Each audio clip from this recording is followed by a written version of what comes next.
Medasi CJ ene akwanye na mame ansana mekoso kra no wode mame wie mede wo ehya se wo daily guide abokrata ni mu ene ye wo hye anim ha no paya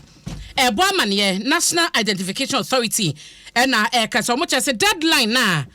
wo mo de ma no nya de obetumi awie adwuma de mekomu a mema wonchemu ni yie Aisha Hwan ya wo no so na sem edan court edie no ene Attorney General or the new charges and actually team obete ho asem na okujeto ablakwan so kasa wo han wo se Aisha Hwan no onye ya ase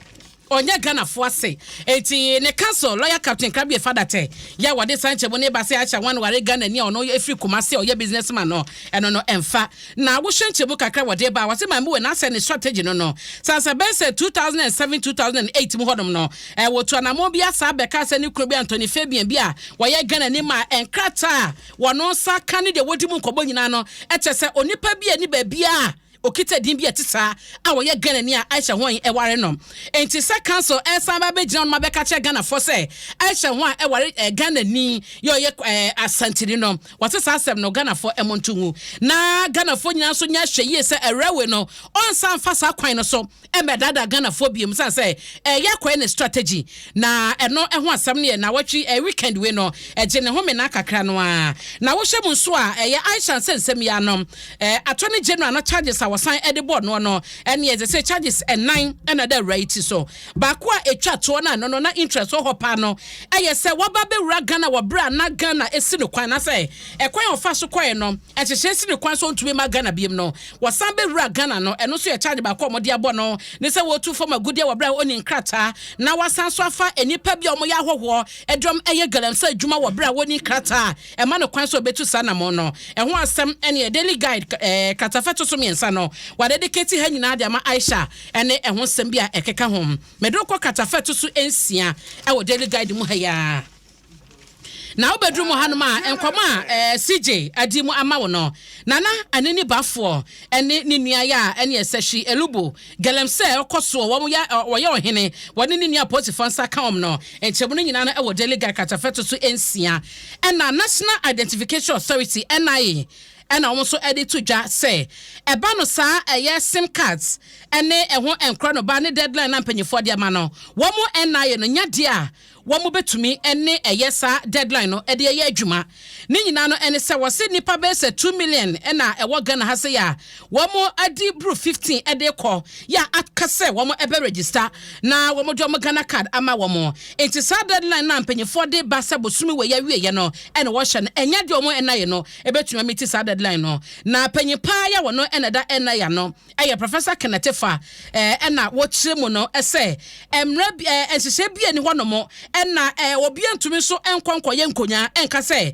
wo mo betumi awie sa dwumade no ansa na bosome no aso enti eno ho asem eda daily guide katafa etoso ensia me patrokod ma bekenkan na de mede wi ama e wo daily guide no ye katafa etoso ensia ha ya ene ye wokwa appointment mu a wo mo se abanyi ba ye 2017 de besi ene no ye brofo kwansi kilometers ne be se apem aha na de ene adwotwe enson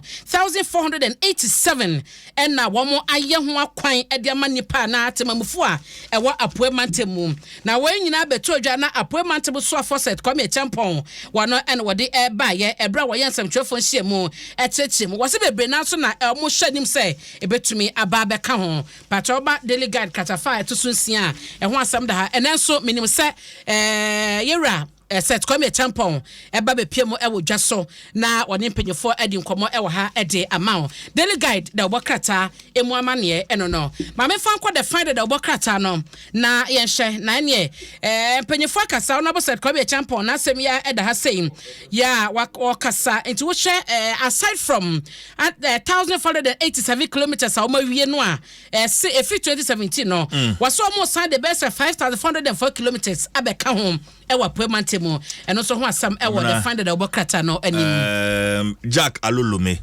ojumtuni Jack Alolome oseden osi ochiayen papa ya jene so mo nyina ya omonto nyum fa galamse ho ochiayen papa ya ka chene sa omonto nyum fa galamse ho na omonto Ghana fofre bia so ode dodo CJ me de wo wia ne sa wa ho na yenhwe Gina Podia ya the Bobo Soma we know. The finder I didn't phone abeto saying, ya anti galamse task force no so say no almost said no mukina. I shall say galamse no move to me Drew baby Becca say ye twice ye na Ghana kwa social katafa to so numa kojo pon kroma so emfoni edaha na nyina no say investment ahodo ya wo mo ehye say enema ebededa ne kwam na akoso no wo say aban no ani sodi hunu no ene say bibia ebekɔye na ensɛm nyina no wo hwemu a ahoho ahodo bi ene mpanyifo ahodo bi kan Ghana Canada Investment Summit a ɛkɔso no so wo mo hwɛ opportunities ahodo ɔman no enso ebetumi afa so na investment dodo aba na Ghana so enya sika de afimu na wode amanage ɔman no esika sem ene ne nkan kɔ eti CJ patron me fan we woda bokrata ni mobile abna medase patron ansa na mekɔ no me wo birthday bi a wo se meka ho asɛm manka ho asɛm na mekɔ a enye ni nyina no ye menua bema bako a ono so ekwa oni pepepenti co professionals network KPM ni ne wom na enra eye na yere ene ne ba awoda enti ena ene oba na wo mudi omo birthday enra a belated happy birthday ena me de kwama Linda Oseboaten Trust Mother and Child Hospital no ewo su no ehwa na owo ena ne ba no so eye Daniel Oseboaten Junior enti mami Mrs Linda Oseboaten ne ba Daniel Oseboaten Junior ena no mudi o ma woda me so oba de nsem hya ho de ne kwatenten ede mo mienu nyina me amenua be ma Daniel Oseboaten ena na re ne ba enti nyame ayom kese onto mo nkwa na mo emame nyame nhyira wo amen Joshua Kwesitigo my programs manager just to go ofri US abrochimem wabedru ye de radio ase na mi pompe baby a wo krom ha bia makosia no sa onko a enti Josh onko na wo kwa na na ko wadi ko wa me pa cho one on one nhyiamu Matthias anya tresom pa cho mesro tresom na ka de sa no Joshua Tigo waba welcome back. The program's manager Adom 106.3 FM George Tigo okwaje na home kakra wo US enyina ebekọ bronyan